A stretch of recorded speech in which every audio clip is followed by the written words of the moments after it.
Hey everybody, this is Perch. Let's get right into this mail. It says, "Hello, Perch. Been listening on and off since about 2020, and I got into comics in terms of reading regularly around 2019. I'm more of a Marvel fan, so I'm wondering how to make it better. From what I've heard, people say it's a money problem as well as a higher up problem.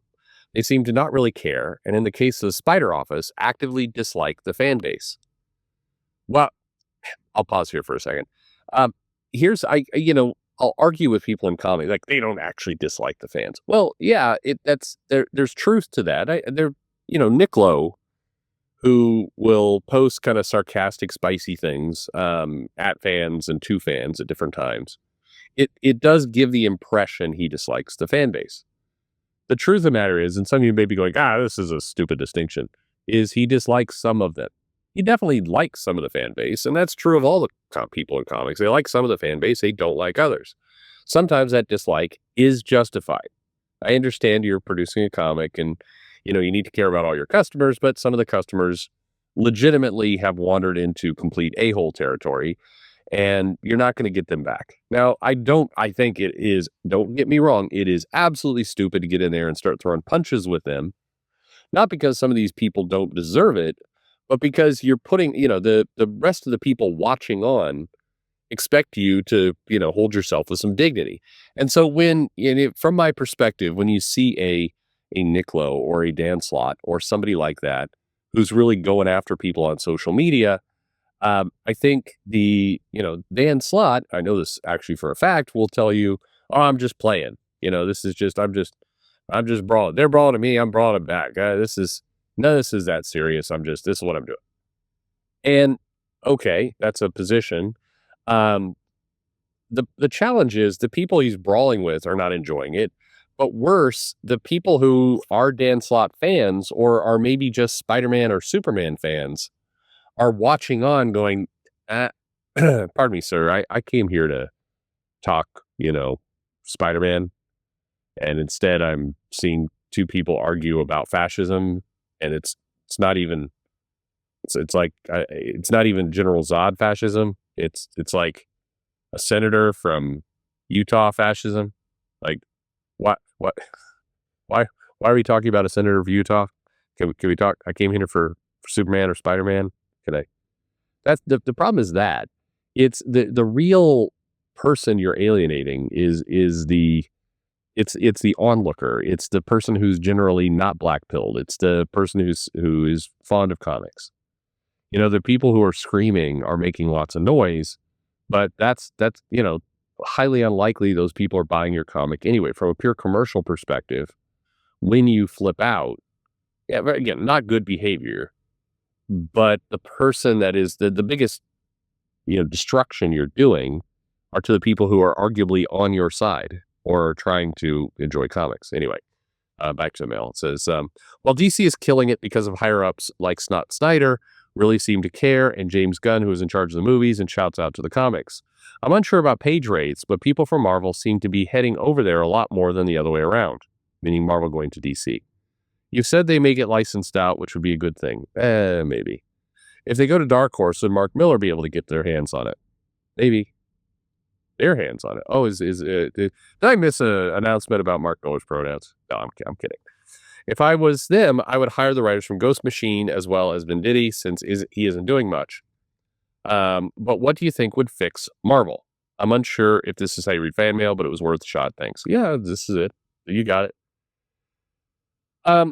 So what would fix Marvel? I mean, look, I think what would fix Marvel at a high level is just a direction. I think Marvel, it feels listless as a general feeling to fans, to retailers. It feels like we're kind of holding our breath, waiting for something to occur, and it's unclear like what we're waiting for. What are we waiting for to occur? When is it going to happen? What's next? There's an uncertainty around Marvel that is a reason why a lot of their creators are moving over to DC. DC's got a little bit of a cleaner, pitch right now. I think DC is doing a lot of active recruitment, which Marvel is not. I think this is, in some cases, I think a lot of what's going on and how you fix, Marvel is that Marvel has always had a certain hubris to itself. It has been the biggest company. As much as everybody will, whine and shout about they're woke, they're broke, and all this kind of stuff, Marvel still leads comics. They are the number one publisher. And more or less, they've been the number one publisher for a very long time. They're aware of that fact. They celebrate that fact, and they should, but they are also arrogant about that fact. And so, they don't really see any of these things as alarm bells, as things to be concerned about, you know?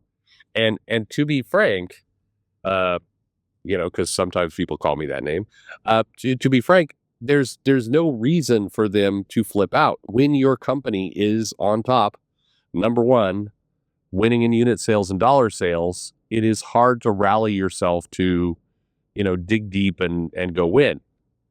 But to use a sports analogy or to think about that, it would be a little bit like if a football team up by 17 points decided to just send all the first stringers home, throw in kind of the backups in at the end of the second quarter, and start the next half just with, all the reserves and, not really caring. They will find that lead that will disappear very, very rapidly.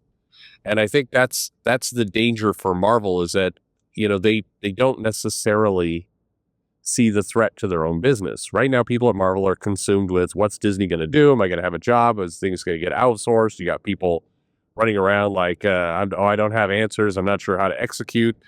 And, when you face uncertainty, it is very easy to get paralyzed and not know, I don't have answers. So I'm just going to try and hold the course for now.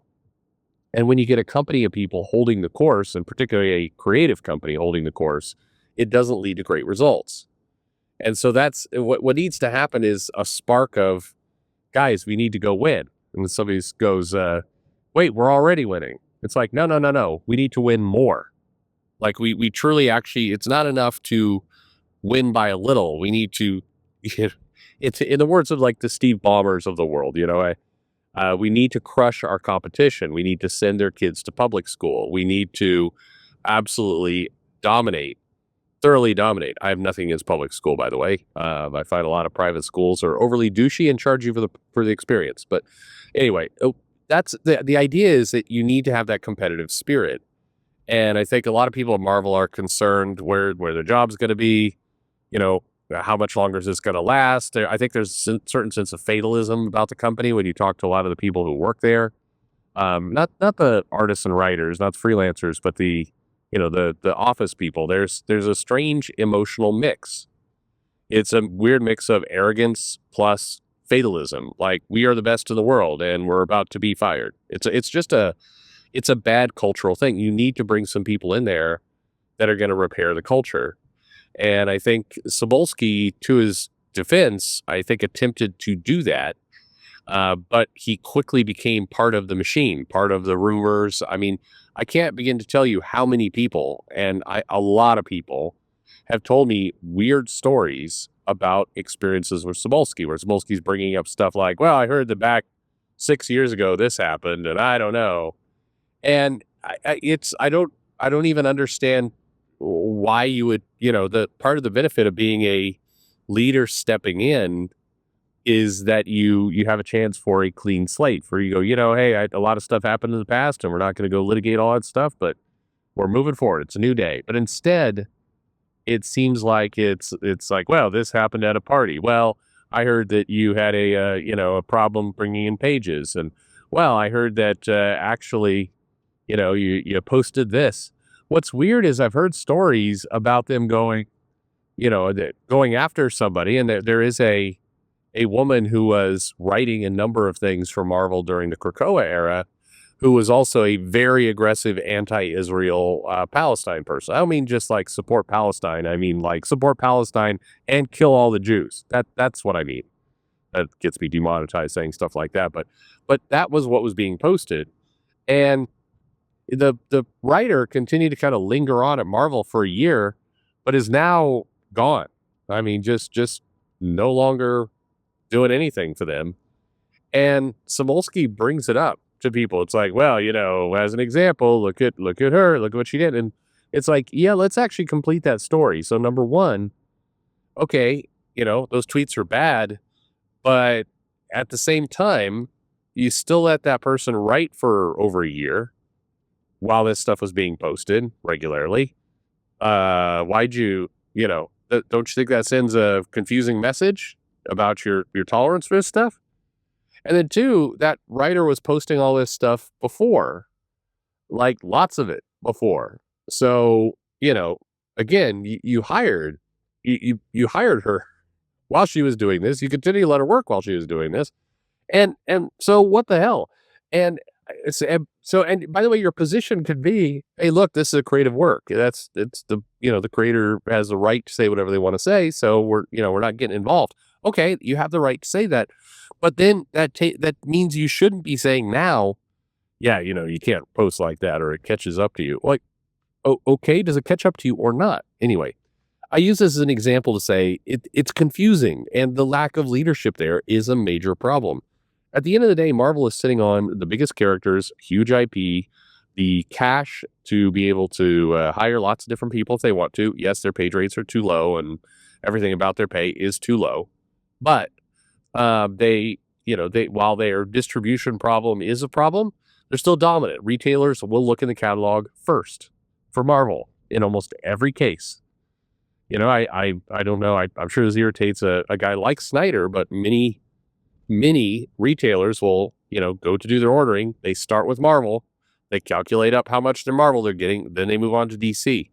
They still behave like that. So Marvel is sitting in the captain's seat, but they're playing like, there's a malaise to what they do while continuing to claim they're the best company. It's very puzzling to me what's going on there. I think to fix Marvel, there's lots of little things we can do.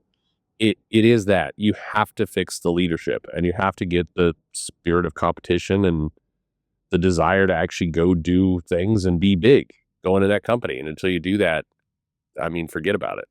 So anyway, that's my opinion. Let me know your thoughts in the comments below. Like, subscribe, and thanks for listening.